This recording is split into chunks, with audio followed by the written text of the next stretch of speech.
Please welcome Illinois Governor J.B. Pritzker.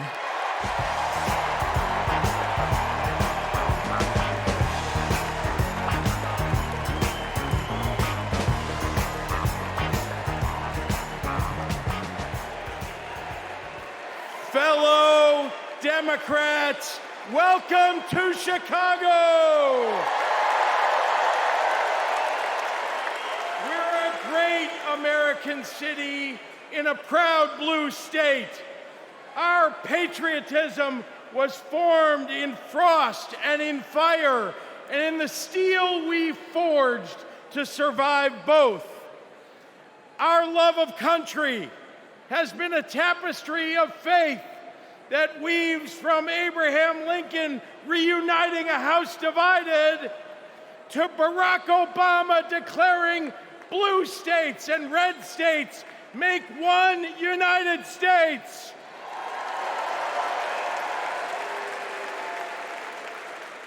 Now, Illinois' presidential pedigree is unmatched. And given that Vice President Kamala Harris spent some of her early life right here, I speak for the entire Illinois delegation when I say, we claim her too.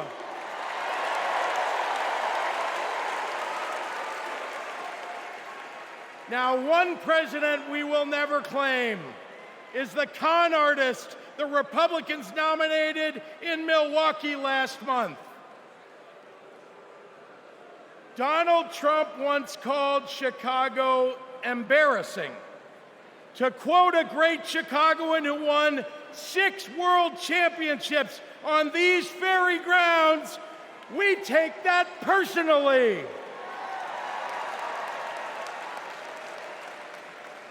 I had to govern for 2 years while Trump was president. Let me tell you what's embarrassing.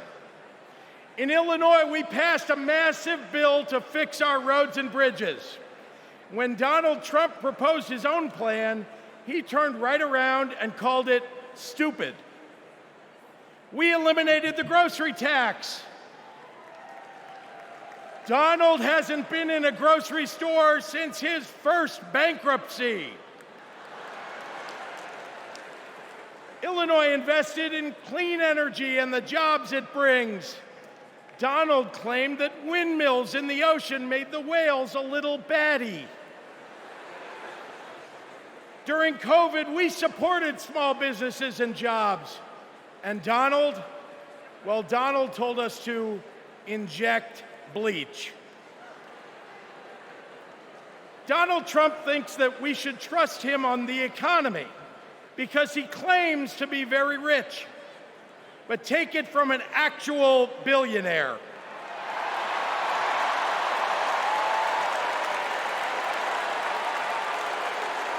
Trump is rich in only one thing: stupidity.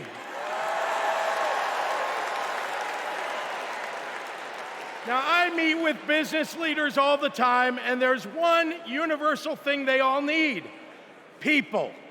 They need more workers to fill all the jobs they have. But the anti-freedom, anti-family policies of MAGA Republicans are driving workers away. Here's the thing. Americans don't want to be forced to drive 100 miles to deliver a baby because a draconian abortion law shut down the maternity ward. Americans want the hope of giving birth through IVF, not the fear that it might be taken away. Americans with LGBTQ kids don't want them facing discrimination at school because the state sanctioned it. Americans want to go to their neighborhood grocery store and not have to worry about some random guy open carrying an AR-15.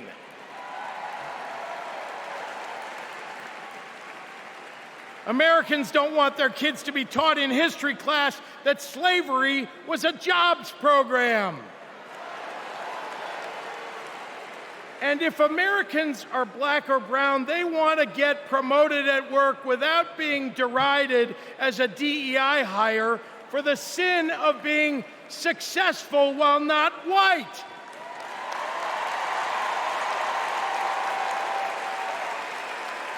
Let's be clear. It's not woke that limits economic growth. It's weird. And these guys aren't just weird, they're dangerous.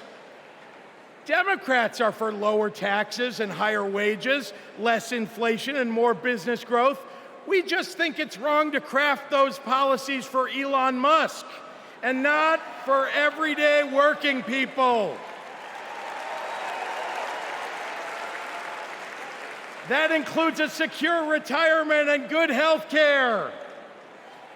We think the government should help you prosper, not police who you're sleeping with. More than anything, Democrats want economic policies that are kind, not cruel.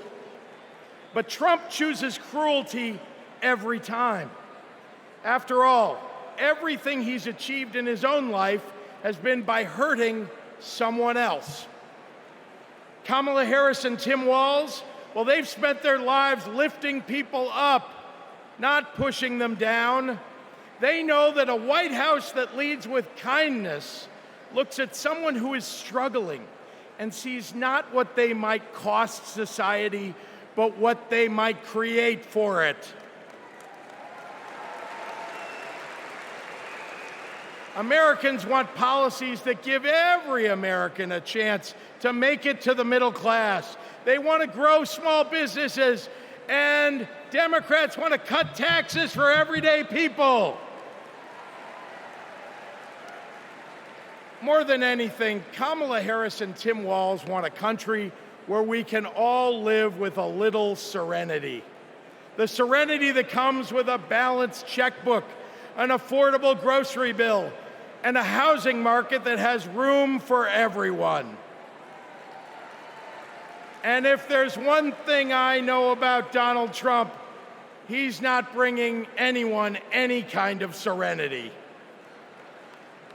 We have a choice, America, between the man who left our country a total mess and the woman who has spent 4 years cleaning it up.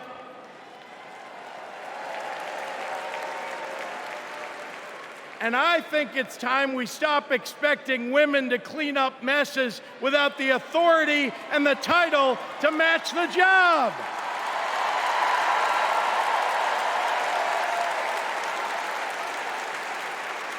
Vice President was a good title for Kamala Harris, but you know an even better one?